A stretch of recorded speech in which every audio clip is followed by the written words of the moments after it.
There's a story you tell yourself when the world blows up in your face. There's no way you could have seen it coming. No one could have, so there was no way to stop it. This is what lets you sleep at night. But go back in your mind to before it all happened. Replay it in your head, except this time, maybe you'll see it. Something small, out of place. Maybe it's just a single thread, but it's the truth. Nobody saw it coming when they arrived. An alien race known as the Covenant. Before 2552, there was no way anything like that could ever happen on Earth. On one of those distant planets in the outer colonies? Maybe. But an attack on Earth? Couldn't happen. Until it did. It's called glassing.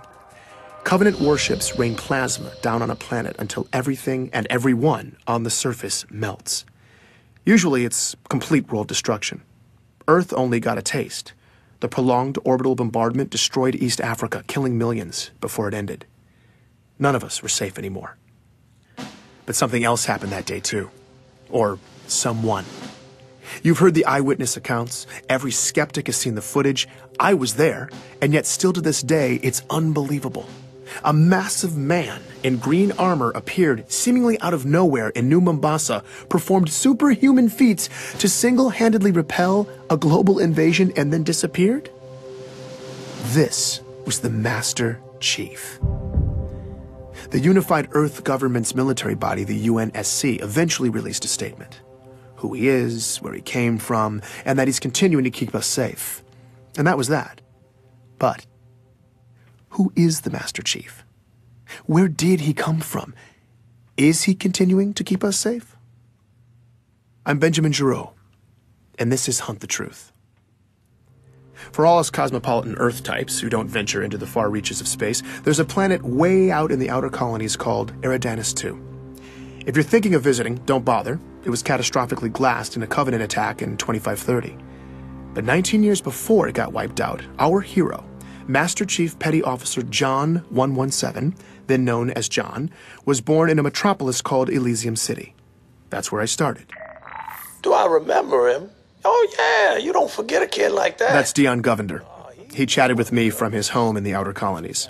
Dion's retired now, but years ago he taught John at Elysium City Primary Education Facility number 119. Apparently schools in the outer colonies don't have the catchiest names. John was something else. He was sharp and quick, always evaluating the situation. Other kids just gravitated to him, you know? Dion seemed most excited to talk about John's athletic ability. The kids used to play King of the Hill after school. You know, the old game where you wrestle and push each other to try to be the last man standing. I would walk by sometimes, see him playing after school, you know, and without fail, I swear, it was always John standing alone at the top of that hill. Right. Yeah, every single day. Yeah. Matter of fact, I think the other kids ended up fighting for who got to be king halfway up the hill, because nobody was messing with John. I definitely remember John. You're going way... That's Ellie Bloom, another lifelong resident of the outer colonies. When she was young, she and John lived on the same street, just a few houses down. Well, he was a little younger than me, but let me tell you, that boy did not look like a kindergartner. He was a big kid. My friend Katrina and I used to meet him in this vacant lot in the neighborhood. The three of us would build these obstacle courses out of random junk and then race. You know, just kid stuff. As Ellie talked about her early years in Elysium, it wasn't long before she was getting nostalgic. On warm nights, sometimes our parents would let us go out to the green space and lie in the grass. And we'd just lie there, stare up at the stars. It was a nice place to grow up. Finding Ellie was a huge win for me. When a planet's been glassed, tracking down former residents can be damn near impossible. Any records kept locally, paper, hardened data storage, even human memories, after a full-scale glassing, they're just gone. Thankfully, though, the Office of Naval Intelligence, or ONI, had furnished me with a list of interviewees. That's how I'd gotten Dion. But I wanted to go the extra mile with this story, so I'd hit up some of my old connections in the outer colonies looking for more sources. Ellie was my only hit so far. Did you keep in touch with John? No, I wasn't allowed to use Waypoint much when I was little. But I did keep in touch with Katrina. We still talk, actually. You know, she probably remembers John. I'm gonna tell her I talked to you. Wait, what was this for again? It's a military thing? Oh, no, John is the Master Chief. What? Yeah, John became the Master Chief. Like the Master Chief? Yep. no way. Are you serious? I'm not kidding you. I'm telling my you. God. That's crazy. Ellie lost her mind for a few minutes. I guess it's not every day you find out that your childhood playmate saved the galaxy. Oh my God, now I'm definitely telling Katrina. I mean, she is going to freak out. All right, so maybe Ellie wasn't going to be much help. I needed more of the young warrior angle.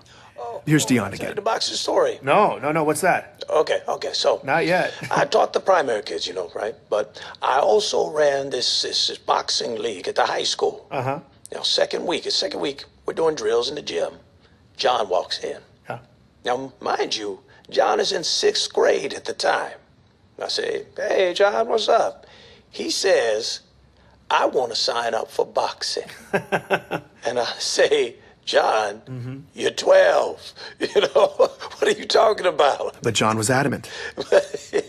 But I look at him and he ain't leaving. Right. So I said, okay, what the hell? Figure let it be a formative lesson for the kid. I don't know what it. So I put him in the ring with one of the smaller guys. John pummeled this boy. It was over in about 15 seconds. Okay? So, well, all right. Well, I put him in with this bruiser. Now, a real good fighter. Yeah. Okay? Good fighter. 2 punches. John laid him out. 12 years old. I liked talking to Dion. He was warm and funny in that grandfatherly memory lane kind of way. I realized I'd gotten lost in it all when the narrative took a dark turn. But then, one week, John just didn't show up. It was 25-24. John was 13. That's when the nightmare of the insurrection that had been plaguing the outer colonies finally landed on John's community. Under pressure from UNSC troops, the rebels were on their last leg, desperately seizing territory in the region and launching paranoid inquisitions to find spies. Civilian abductions and interrogations became commonplace. They would just, question you. Just these meaningless questions for hours and hours. Thomas Wu was living on a neighboring colony when the rebels showed up and hit hard, sweeping up Thomas and thousands of others in raids. What followed was months of horribly overcrowded detainment, neglect, and often constant questioning. Did you know this guy? What are the encryption codes for this system, that system? And you have no idea what they're even asking you. In the final couple months, Thomas says his captors started coming unhinged. And then toward the end, they just disappeared, leaving Thomas and hundreds of others locked up, starving. I don't want to play this part of the interview, but I'll tell you, it got bad. He talks about being packed in like sardines, warm bodies, cold bodies, people dying in the dark, the smell.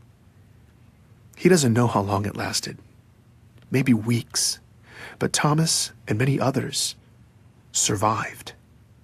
They made it out. Well, we helped each other. We looked out for each other. And I mean that was the only way. We made it through to the liberation, and then we left. We never looked back. When I asked him where the survivors relocated to, Thomas began to list off which cities were safe for refugees at the time. Decades later, he can still recite them all from memory. I asked about John's hometown. Perth City. What about Elysium City? No. Insurrectionist cesspool. Yeah, no, they got it bad there. Dion Govender confirms this. In Elysium City, people just disappeared back then. Just happened. Once the insurrectionists took over, whole neighborhoods just got scooped up. This went on for months. Every day. He talks about watching his community get torn apart slowly, every day. I asked him about John. Yeah. Him and his parents. Sean missed the first practice and the last one. Back then, it seemed like everybody had... I'm sorry. No, it's fine. Take your time.